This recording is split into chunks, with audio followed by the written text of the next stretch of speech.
Start किया था दोस्तों, छोटा सा कटिंग या सैपलिंग से लगाया हुआ था, वो सब उसके साथ हमने अटैच कर दिया था कुछ। अब तो क्या अटैच किया था, ये है मेन स्टेप। ये कुछ अटैच किया था, कुछ ऐसे वैसे करके ही, मुझे ठीक से याद भी नहीं, 4-5 साल हुए होंगे। बट धीरे धीरे करके ये स्टेप बाय स्टेप वर्क करने से इस तरह एक ठीक ठाक शेप में आया है दोस्तों। ये कह सकते हैं एक तरह से ग्रुप स्टाइल या क्लम स्टाइल, क्योंकि 4 ब्रांचें हैं।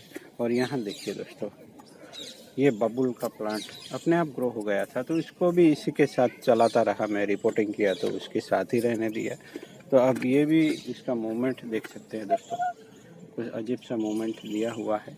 अगर अच्छा रिएक्शन लेता है तो हम उसके भी किसी अलग पॉट में ले लेंगे दोस्तों। तो मानसून के बाद हमने इसको क्लीन किया होगा, यानी अनवांटेड ब्रांचें निकालना होगा। यहाँ भी कुछ इस तरह स्टेम बचे हुए हैं, वो सब हम निकाल सकते हैं। तो एक बार ठीक ठाक शेप में भी आ जाने के बाद भी ये सब वर्क करना पड़ सकता है दोस्तों, क्योंकि यहाँ देखिए, यहाँ दोनों ब्रांच आ गई दोनों साइड, ऐसा नहीं चाहिए। तो ये जो मेन ब्रांच है उससे थोड़ा दूर, यानी ये और इससे थोड़ी दूर ये है, तो ये दूरी सुरक्षित मेंटेन रहे, इसलिए हम इस ब्रांच को निकाल देंगे दोस्तों।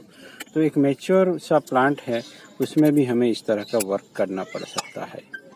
तो एक मैच्योर प्लांट में भी हमें वर्क करना ही करना है दोस्तों। पुराने लीफ निकाल सकते हैं, क्योंकि इस सीज़न में इस तरह से लीफ कलर चेंज होता है और वो गिर जाते हैं, तो इससे अच्छा है हम ही निकाल लें।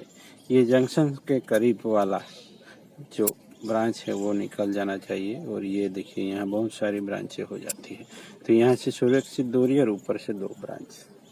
तो ये बहुत ही महत्वपूर्ण स्टेप है दोस्तों। लोग क्या करते हैं कि एक बार ठीक ठाक फ्रेम बन जाता है प्लांट का, फिर उसको ऐसे छोड़ देते हैं, और जब इस तरह ट्रिमिंग भी करना को आता है तो ऐसे ही हेयर कट की तरह कर देते हैं।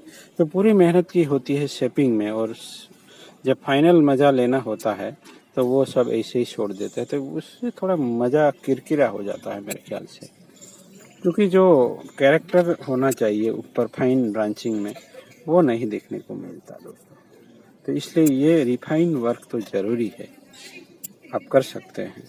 और स्प्रिंग हो तो क्या कहने, बट अभी करने को कुछ है नहीं जैसे, तो ये कर सकते हैं हम। यहाँ देखिए, ये भी यहाँ एक ब्रांच है, तो उसको भी ऊपर का टॉप निकाल देते हैं। तो अनचाही ब्रांचों को तो हमें पनपने ही नहीं देना है, क्योंकि वो प्लांट की एनर्जी को ख़राब करती है। ये अच्छे से स्प्रिंग जैसे मोड में है, तो मैं इस तरह कभी कहीं कहीं पिंच भी कर देता हूँ, एक तरह से मेरा एक्सपेरिमेंट। क्योंकि ये वक्त है दोस्तों विंटर का, और इस सीज़न में कुछ बाहर सा आता है प्लांट्स में, तो फ्रेश लुक आने लगता है।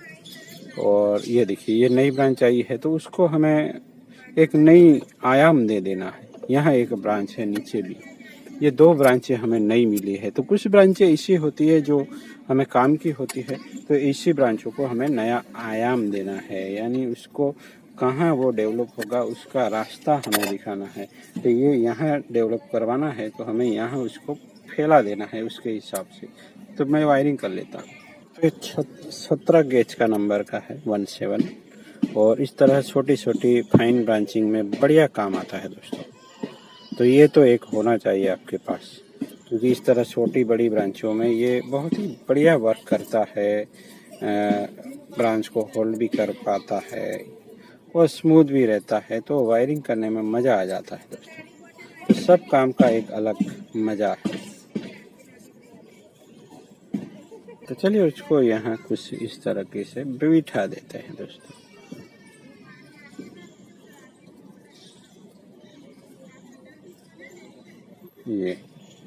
ये हो गया।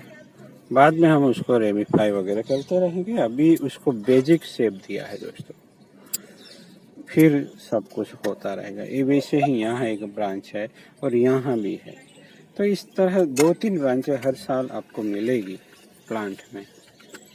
आने वाले वक्त में यहाँ भी एक मिलने वाली है। तो इस तरह जो सी फैरम है उसके बाहर की साइड से जो ऐसी ब्रांचें होती है हम रखते हैं। वैसे ये अनवांटेड जैसी ही है, बट अब ये मैच्योर लुक दिखने लगता है, तब ये सब चलता है, क्योंकि यहाँ जगह है उसे भरनी है। तो कब क्या करना है वो सब एक्सपीरियंस से ही आता है दोस्तों, क्योंकि अब वक्त है हमें यहाँ जगह भरने का। यहाँ जगह ये अगर निकाल देते हैं तो बहुत सारी जगह गैप बच जाता है, तो इसलिए हमें यहाँ कर देना है इस तरीके से वायरिंग, और उसको हम ले लेंगे, डेवलप करेंगे, क्योंकि ये भले ही नज़दीक है बट अब ये इस स्टेज में थोड़ा डेवलप होने में थोड़ा वक्त लगेगा, और जल्दी प्लांट मोटा भी नहीं होगा, क्योंकि हम उसको वाइगोरली ग्रोथ नहीं करने देंगे।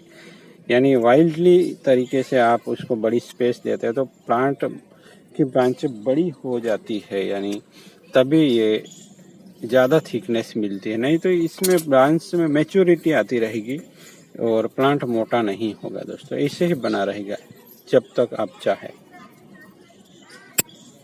तो ये सब चीज़ें एक्सपीरियंस से आती है, और यहाँ वीडियो देखने से मेरे ख्याल से इसको भी मैं वायरिंग कर लेता हूँ। तो ये हमारे यानी हम सबकी कार्यशाला है माय बोनसाई आर्ट की, जब हम इस तरह की नई नई चीज़ें डिस्कवर करते हैं सबको लगता है जैसे हमने नया सब कुछ सीख लिया। तब मैं कुछ नई बात लेके आता हूँ, या मेरे एक्सपीरियंस से निकलते वाली चीज़ों के साथ हम यहाँ रूबरू होते हैं। तो चलिए मैं नई सोइल भी दे रहा हूँ जिससे ये प्लांट मज़े में रहे। और अभी जो मौसम थोड़ा खुल सा गया है, यानी यहाँ तो बारिश का भी मौसम जैसा हो गया है, तो कुछ दिन में ये बढ़िया रिएक्शन देगा। और जैसे सर्फिंग जैसा भी माहौल हो गया था तो थोड़ा बहुत ग्रोथ तो करेगा, और प्लांट हेल्दी रहे इसलिए उसको हमने इस तरह नई सोइल दे दी है। टॉप सोइल बदलना, भले ही हम अभी रिपोर्टिंग नहीं कर सकते, पर ऊपर की सोइल हटा के, कचरा वगैरह हटा के ये स्टेप लेना है। मिलता है शेप में ठीक ठाक आ गया है। चलिए, थैंक यू फॉर वॉचिंग।